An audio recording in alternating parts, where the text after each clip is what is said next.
Next up is going to be Randy Lewis, two-time national champion for the University of Iowa wrestling team, Olympic champion from 1984. We're going to be watching this video of Randy first, but after that you're going to meet Randy Lewis.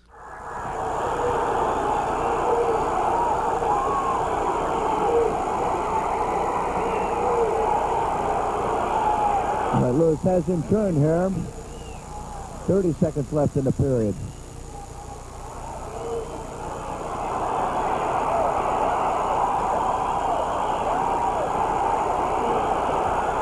The valiant bridge and fight there by Darrell. Well, Randy Lewis is using those legs. A foul scored by Randy Lewis.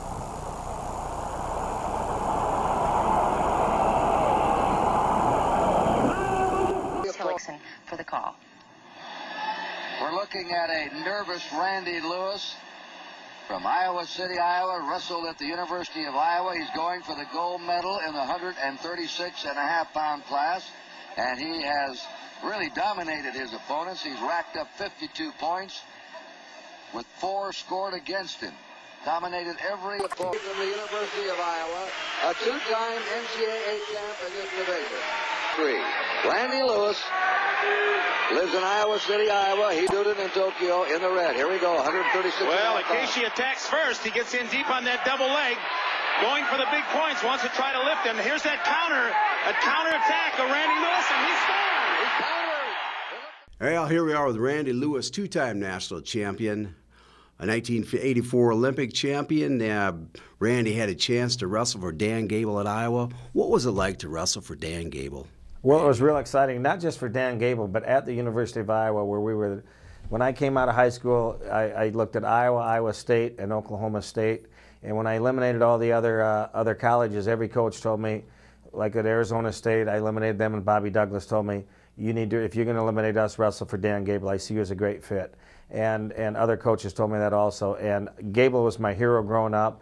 And you know, he was my idol, and I wanted to wrestle at a place where the crowds were huge, and I wanted to be on a team that won national titles. And when I came to Iowa, we won 9 consecutive national titles, and I felt like I was a big part of that. And wrestling for Gable was awesome, and I wrestled for him for basically 15 years. For him with the University of Iowa team for 4 years, and then Olympic teams and world teams, and wrestled for the Hawkeye Club for 15 years. So it was a great experience. Well, you started off at Rapid City Stevens. You won 3 high school titles. So now, when did Iowa start recruiting you? Well, they sent me a letter after my sophomore year in high school inviting me to their camp. And my sophomore, I kind of got recruited. It's hard to get recruited out of South Dakota, and I was really the first one to get recruited out of there to a Division I school. But my sophomore year in high school, I went 29-0 with 29 pins, and that opened up a lot of eyes. And then I got 5th at the Junior Nationals and beat some good kids. So I opened up a lot of eyes my sophomore year. And by my senior year in high school, Dave Schultz and I, who was an Olympic champion with me in '84, we were ranked as the top 2 recruits in the country. What would you consider some of your greatest moments at Iowa wrestling? I like my matches with Darrell Burley, probably the All-Star meet. My favorite match was pinning Darrell Burley in the All-Star meet my junior year in college when he was the defending champ at 134, and I'd won it the year before at 126. And then we wrestled in the dual meet, and I beat him 8-4, and that was the match that didn't go as, it was a lot more boring than it should have been between us. But then I wrestled him in the All-Star meet in Iowa City that year, and I pinned him after being ahead 9-3 in the second period. Okay, you also beat him to become a national champion. I beat him that year in the NCAA finals. Again. Yeah. So you beat him 3 times that year. Beat him 3 times that year. I moved up a weight and beat him 8-4 and pinned him, and then beat him 11-3 in the NCAA. To me, the significance of that is, you know, that Darrell Burley pulled off one of the bigger upsets in the history of college wrestling, right, against Mike Land. Well, Darrell Burley was a great athlete, and Mike Land had won 85 consecutive matches and was undefeated his junior and senior years, and had beat me handily 4 times when I was a true freshman.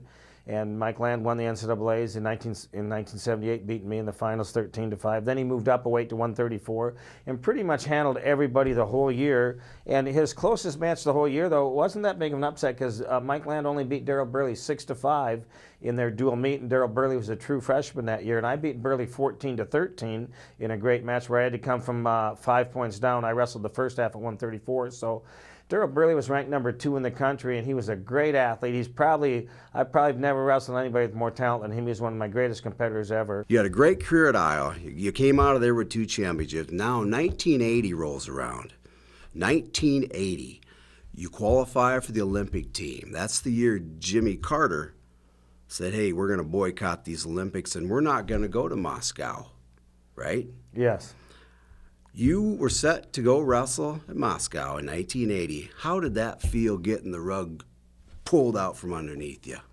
Well, at the time, you know, I was a junior in college. It was my junior year, and I hadn't redshirted, and I was the second youngest American ever to make a freestyle team in wrestling. And, you know, I thought I'd win it next time. I'd have another shot at it, and I did. But looking back at it, I feel like I missed an opportunity to. I was better in 1980 than I was in 1984. I had a lot of injuries. My senior year in college in 1981, I dislocated my elbow, right. And then I had a series of injuries after that. The next 2.5 years, where I didn't win a single tournament anywhere. So I felt like at the time, well, okay, I'll just do it next time. But then I went 2.5 years without winning a single tournament. I didn't know if I'd ever win it. And then I had a lot of controversy to make the team in '84, and I finally was able to make the team and win the gold medal. But in 1980, I was capable of pinning everybody in the Olympics. I'd gone over to 2 tournaments in Europe and pinned the guys that got 2nd, 3rd, and 4th in my weight class in the Olympics that year. And the Russian that actually won the gold was their alternate, and I never wrestled him, but the guy that was their #1 guy I pinned that year, Viktor Alexiev, who went on to win 2 world titles after that. And then he got hurt, so they put their alternate in. So I felt like I had pinned all the best wrestlers in the world that year. Well, in 1984, I want to show the gold medal real quick here. In 1984, can you get a close-up of that? This beautiful gold medal, Randy won in 1984 when he qualified for the Olympics in Los Angeles. What I'm proud about was that Olympics was I had 5 matches, and I won all 5 matches by technical fall. When you get ahead by 12, they stop the match. Mm-hmm. And I had a wild style, and I scored a lot of points, and I always considered myself a lot of people thought I was one of the most exciting wrestlers ever, and I kind of felt like I tried to wrestle that way. I was always going for the pin, always going for big moves, scoring points. And that gold medal match was the highest scoring gold medal match in history. No other gold medal match in history has ever had more total points, and nobody scored more than 24 points. Okay. And I also am proud of the fact that in 1979, when I won my first NCAA title, I wrestled John Azevedo, who went 122 wins and 2 losses in his 3 years of college at Cal Bakersfield. And I beat him 20-14 in the NCAA finals, and that is the highest scoring NCAA finals match in history. So I feel honored to hold both those records. Oh my gosh, you have 2 of the highest scoring matches? I have the highest scoring gold medal match in history and the highest scoring NCAA finals match in history. Nice. 1988, you just got edged out to make the Olympic team. The guy that beat you, John Smith, did go on to win the gold as well.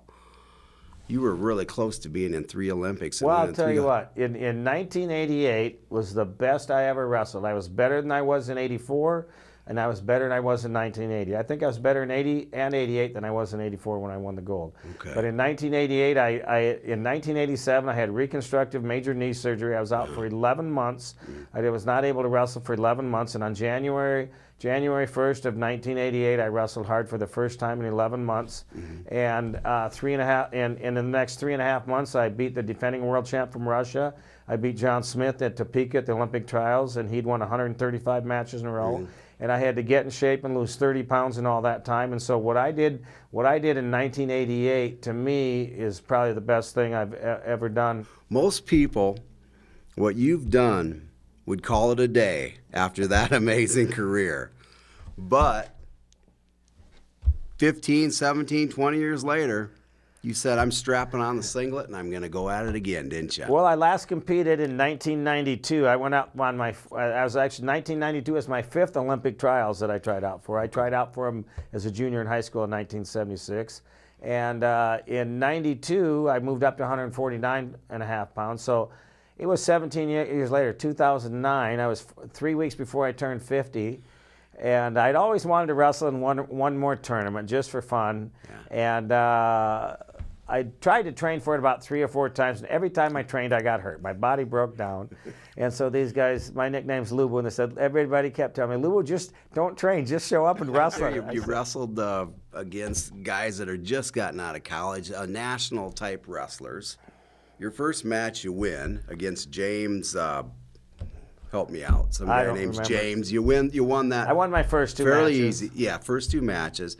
And then you went up against Moses Fay, who's been in the top. 2-time All-American. 2-time All-American, you know, with the shot at winning the national championship his last couple of years. I mean, he was that caliber of a wrestler. I think he placed the top 4. He's been in the top 4 at the senior level that year. You went against him. At that. Yeah. And, but that was really interesting.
Dan Gable, I just watched the video on that, and clearly the sun was in my eyes when he shot in. Yeah, you could. Yeah, you were blinded. Yeah, I knew you were blinded by something there. But no, it was a lot of fun. I didn't know how many matches I had in me, and I really, my training with it, I didn't step on the mat at all to do it. I weighed 183 and I had to cut down to 163. And mainly I just cut weight for 3 weeks, and that really drained me, and my body, by the time I wrestled Moses Fay, my body shut down. I mean, I went out there basically just trying. I knew that I didn't have it in me, didn't have the strength. I read you lost 20 pounds in 3 weeks to get ready for that match. That was hard, and I still did not look as lean as I wanted to. Well, that's okay. You gave it your shot, you know. I noticed he put up both hands. Oh yeah, and it was all about.